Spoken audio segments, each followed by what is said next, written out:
Bismillahirrahmanirrahim. Assalamualaikum warahmatullahi wabarakatuh. Alhamdulillah. Wassalatu wassalamu ala rasulillah wa ala alihi wa ashabihi wa man tabi'ahum bi ihsanin ila yaumiddin. Wa ba'd. Program Syahadah, sajian ayat dan hadis muamalah ekonomi syariah. Kita sudah sampai di seri yang ke-10, yaitu terkait dengan 8 asnaf atau golongan yang menerima zakat atau disebut dengan apa? Mustahik zakat. Allah Subhanahu wa taala berfirman dalam surat At-Taubah ayat ke-60, A'udzubillahi minasyaitonirrajim. Bismillahirrahmanirrahim. Innamas shadaqatu lil fuqara'i wal masakin wal amilina 'alaiha wal mu'allafata qulubuhum wa fir riqabi wal gharimina wa fi sabilillahi wa ibnis sabil faridatan minallah wallahu alimun hakim. Innamas shadaqat, ya sesungguhnya sedekah yang wajib yaitu zakat, ya sesungguhnya zakat itu adalah lil fuqara, ya untuk orang-orang yang fakir, kemudian wal masakin, orang-orang yang miskin, wal amilina 'alaiha, dan orang yang mengurusnya atau amil-amil zakat itu sendiri, kemudian wal mu'allafata qulubuhum, dan juga orang mu'allaf, orang yang baru masuk ke dalam Islam, kemudian wafir riqab, yaitu orang yang dalam tawanan perang gitu ya, wal gharimin, dan juga orang yang terlilit utang, ya wafi sabilillah, dan juga orang yang berperang di jalan Allah Subhanahu wa taala, wabnis sabil, dan juga ibnu sabil, ya orang yang dalam perjalanan kemudian kehabisan perbekalannya. Faridatan minallah, ya itu adalah sebagai sesuatu yang ditetapkan, diwajibkan oleh Allah Subhanahu wa taala, ya wallahu alimun hakim. Sebenarnya Allah Subhanahu wa taala Maha mengetahui lagi Maha bijaksana, ya. Surat At-Taubah ayat ke-60 ini berarti ya menjelaskan ya tentang mustahik zakat, yaitu orang-orang yang berhak untuk menerima zakat gitu ya. Di antaranya pertama adalah fakir, ya, yang kedua adalah miskin, yang ketiga adalah amil gitu ya. Jadi biasa kalau fakir itu adalah orang yang memang betul-betul tidak memiliki penghasilan gitu, orang yang fakir gitu ya. Sementara orang yang miskin adalah orang yang punya penghasilan gitu ya, tetapi dia masih kurang, ya. Tapi ada juga yang berpendapat kemudian memasukkan dua-duanya. Jadi kalau dalam bahasa Indonesia menjadi fakir miskin gitu ya. Nah, kemudian yang ketiga itu adalah apa? Amil, yaitu orang yang mengurus tentang zakat itu, amil, ya. Yang berikutnya adalah mu'allaf. Jadi orang-orang yang baru masuk Islam, ya, kemudian dia agar hatinya itu dilembutkan, agar dia itu memahami bahwa Islam itu juga memberikan perhatian kepada mereka, sehingga mereka diberikan apa? Dana atau uang, ya, dari zakat gitu ya. Nah, kemudian yang berikutnya adalah apa? Adalah mereka yang berada pada riqab, berada pada tawanan perang gitu ya. Untuk membebaskannya maka boleh menggunakan dana zakat atau uang zakat, riqab, ya.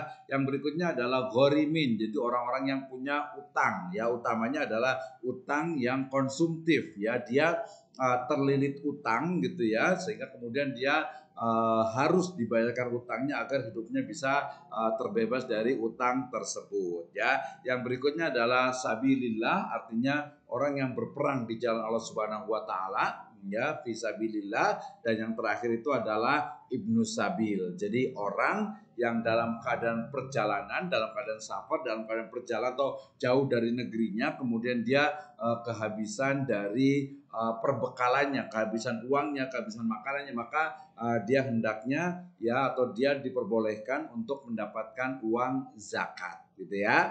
Nah, kemudian itu adalah sebuah ketetapan dari Allah Subhanahu wa taala, ya, dan Allah Subhanahu wa taala itu Maha mengetahui lagi Maha bijaksana. Artinya ya adanya sodako yang wajib yaitu zakat ini yang diperuntukkan kepada 8 asnaf ini, itu diketahui Allah Subhanahu wa taala yang akan membawa kepada kebajikan, yang akan membawa kebaikan untuk semuanya, ya. Kemudian hadis yang mendukung dari surat At-Taubah ayat ke-60 ini adalah hadis riwayat Abu Daud dan juga Ibnu Majah, yang dikatakan Rasul Shallallahu Alaihi Wasallam bersabda, la tahilu shadaqata lil ghani'i illa khamsah. Jadi zakat itu tidak halal. Kalau tidak halal berarti haram ya, diberikan kepada orang kaya kecuali 5 macam. Ya, jadi orang kaya itu nggak boleh ya memakan, mengambil dari harta zakat illa, kecuali yang pertama adalah al-amilu alaiha, ya seorang amil yang mengurusnya dia boleh ya, makna di sini boleh mengambilnya. Berarti kalau tidak mengambilnya juga tidak apa-apa juga gitu ya. Yang berikutnya adalah rojulun istaraha bimalihi. Jadi orang yang membelinya dengan hartanya. Ya, artinya orang yang berutang atau orang yang berperang di jalan Allah atau orang miskin yang menerima zakat gitu ya. Jadi di sini adalah orang dikatakan rojulun ishtaroha, ya rojulun yang membeli dirinya, artinya dia itu biasanya adalah orang kaya tapi kemudian nanti dia biasanya itu jadi budak misalnya gitu ya. Jadi dia harus membeli dirinya sendiri. Gharim, atau juga orang yang kaya tadinya kemudian dia menjadi terlilit utang gitu ya. Berarti nanti misalnya orang kaya tiba-tiba pailit dan betul-betul memang bangkrut gitu ya, tidak punya utang, sebenarnya udah nggak kaya lagi gitu ya. Nah, maka dia boleh untuk mengambil zakat. Kemudian juga dikatakan juga al-ghazin fi sabilillah ya. Dan ada gharim al-ghazin fi sabilillah. Jadi orang yang memang orang kaya dia, tetapi kemudian dia berperang di jalan Allah Subhanahu wa taala, hidupnya ya dihabiskan misalnya melakukan perang di jalan Allah Subhanahu wa taala. Au miskinun ya tusaddaqu atau tusaddiqa ya alaihi, ya, dan juga orang yang memang dia itu orang yang berperang di Allah Subhanahu wa taala tadi, kemudian orang miskin yang menerima zakat, ya, orang miskin menerima zakat gitu ya. Nah, jelas. Dan kemudian juga dia menghadiahkannya kepada orang kaya. Nah, jadi misalnya ada orang miskin nih atau fakir miskin, kemudian dia dapat zakat nih gitu ya, tapi ternyata kemudian karena begitu baik orangnya, kemudian orang miskin ini memberikan uang zakatnya itu kepada orang kaya, maka ini diperbolehkan ya. Ini begitu mulianya orang yang miskin tapi memberikan kepada orang yang kaya ya. Mungkin nanti dalam praktek biasanya mungkin orang miskin itu mungkin dia dapat uang zakat nih atau mungkin harta zakat ya, kemudian dia orang kaya pengen ngasih hadiah gitu ya. Nah, maka hal ini diperbolehkan. Nah, merujuk kepada ayat surat At-Taubah ayat ke-60 dan juga hadis tentang zakat tersebut, maka kita bisa ambil beberapa faedah atau kesimpulan. Yang pertama adalah zakat dalam sodakoh yang wajib, bahwa zakat itu adalah sodakoh yang wajib ya, dilaksanakan oleh umat Islam, karena ayat dan hadis itu sangat banyak sekali. Yaitu yang pertama ya, yang ditunaikan oleh umat Islam yang telah memenuhi syarat ya dari sisi nisab dan haulnya. Ya, kita pahami bahwa ya ketika menunaikan zakat itu ya utamanya zakat mal, yaitu harus terpenuhi ya nisab dan juga haulnya. Nah, kalau nanti zakat fitr itu berarti dia sudah balik, dia sudah dewasa gitu ya, maka itu diperbolehkan gitu ya. Nah, kemudian yang berikutnya adalah 8 asnaf ya mustahik zakat ya. Di antaranya adalah orang fakir, kemudian tadi orang miskin, kemudian juga amil, kemudian mu'alaf, kemudian juga budak atau rikob dalam tawanan ya, kemudian juga gharimin, orang yang berutang ya, kemudian juga fisabilillah, kemudian orang-orang yang dalam perjalanan. Nah, mereka itu adalah mustahik zakat, orang-orang yang berhak untuk menerima zakat ya.